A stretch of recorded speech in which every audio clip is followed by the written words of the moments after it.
Okay, in this video, we'll be talking about homework 1-1 and how to work the 4 different types of problems in there.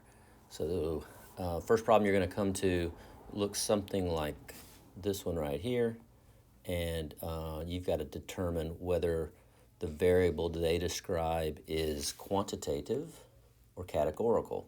And the main thing to think about here is if it's quantitative, there's going to be some kind of number involved in it. So as I read this first one, it says price in dollars of a shirt on the clearance sale. Well, price has definitely got a number attached to it. So that's going to be a quantitative.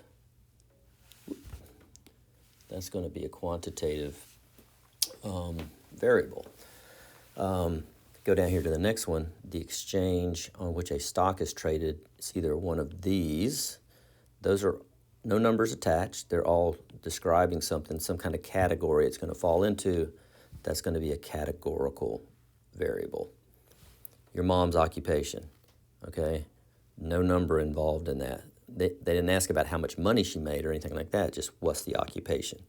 Whether it be a lawyer, a teacher, a housewife, a street cleaner, whatever it might be, that's a category it would fall into, okay? So if there's a number involved, it's quantitative. If not, it's going to probably fall into a category. So that's the first type of problem. Then we come on down here to problem 2, where we have to decide if it is if it's going to be discrete or a continuous variable. Okay, now these are all going to deal with numbers, so they're all quantitative variables, but they're different types of quantitative variables. So the first one, the body weight of a preschool child. That's a number, right? That's in their pounds or kilograms or something. So there's a number there. So it's quantitative, but is it discrete or continuous? So the way I distinguish between these two, if a fraction makes sense in the number, then it's a continuous variable. If it doesn't make sense, it would be discrete. And so let's look at an example. So it would make sense to say the body weight of a preschool child would be like, 27.89 pounds. Okay? That 0.89, that part of the fraction, part of the number makes that continuous. Okay? Because I could also do 0.895. But it's a continuous thing. Let's look down at number C, the total number of goals scored by a soccer team in a season. Well, you're only going to score 1, 2, 3. You're not going to score 4.5 goals. Okay, so that's why that's discrete. It's got to be one of these numbers. Got to be a whole number. So what about interest rates charged by a bank? Well, interest rate, it could be 4%. It could be 4.1%. It could be 4.15%. So it could be a fraction there. So it's going to be continuous. And in this last one, in a reaction time study involving 12 participants, the number of participants whose average time is between 4 and 600 milliseconds. Now, I got to be honest with you. The first time I did this, I picked continuous because I didn't read it carefully. All I did was looked at thought they were talking about the amount of time, and time tends to be a continuous quantitative variable. But in this case, it's just talking about the number of the 12 participants. So that's got to be either 1 participant or 2 or 3 or 4. So this is a discrete. Okay, that's the second type of problem you're going to run across. Let's move on to number 3. Number 3, here we go. We're doing similar things that we were. So you've got to determine the type of variable, whether it's quantitative or categorical. So you've done that before. Remember, quantitative's got a number involved. Categorical is going to be fall under some category. Now, quantitative variables are going to be one of these types of things. It's going to be interval or ratio, and I'll talk to you more about that. Categorical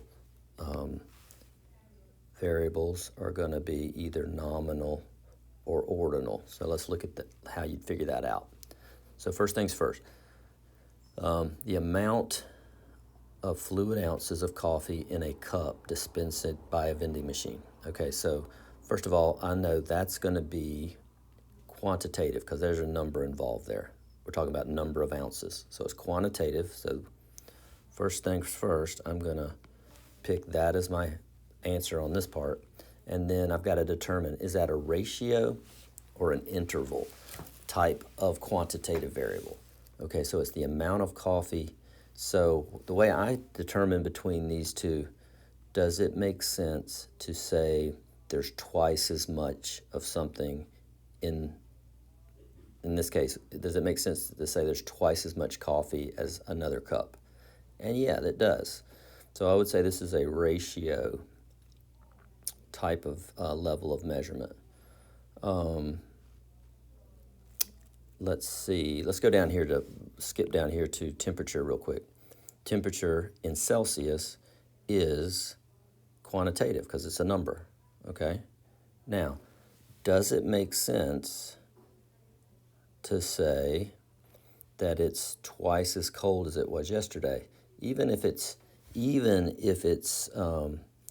let's say it's 30 degrees today and tomorrow it's 60 degrees, that's not twice as hot than it was the day before because we're not on an absolute zero scale.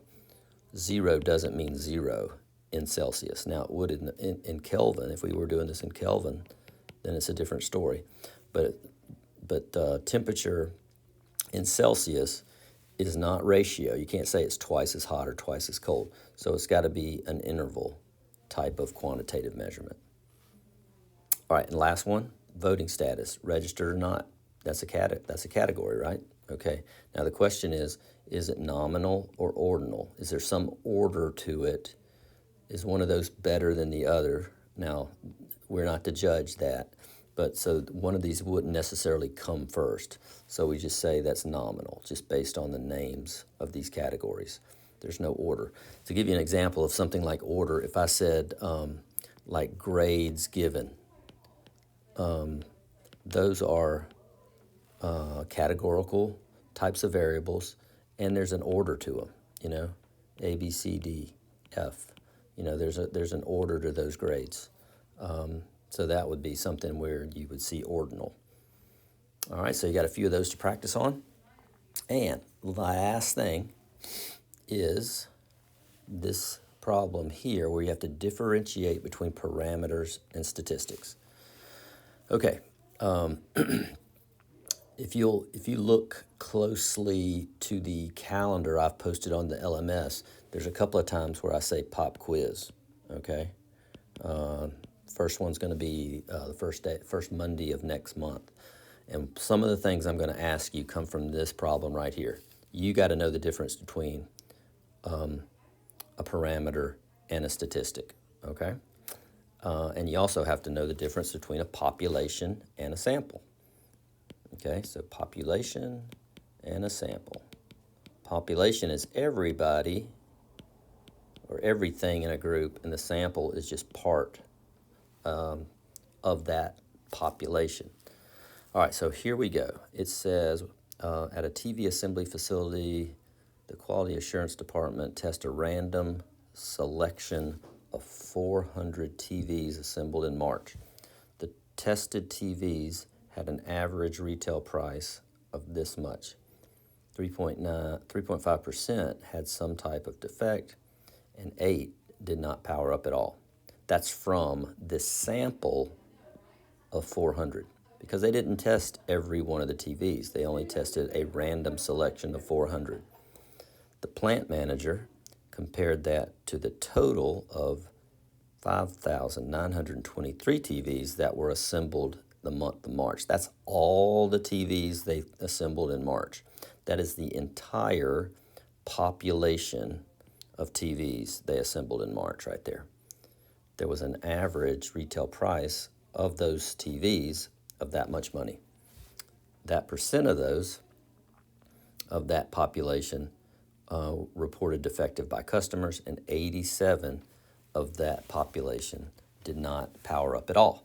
So for the department test, identify the population and the sample.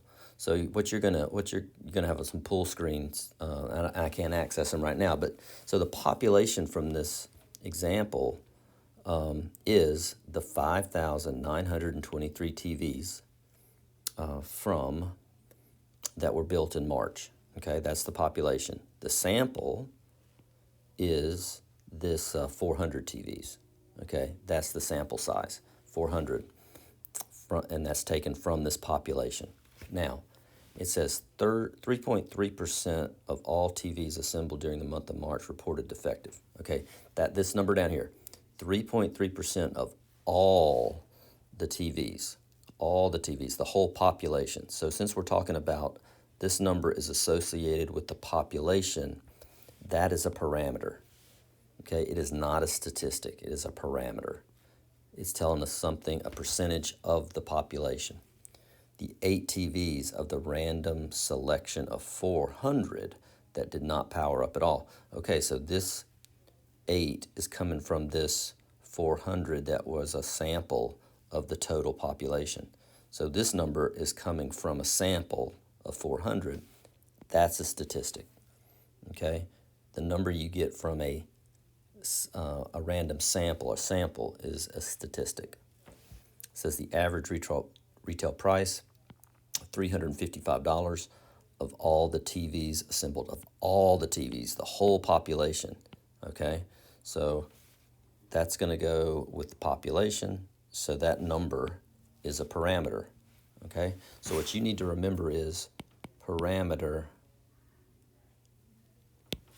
is to population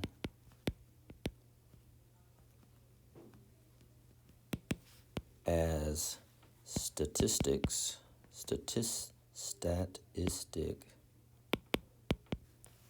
is to sample.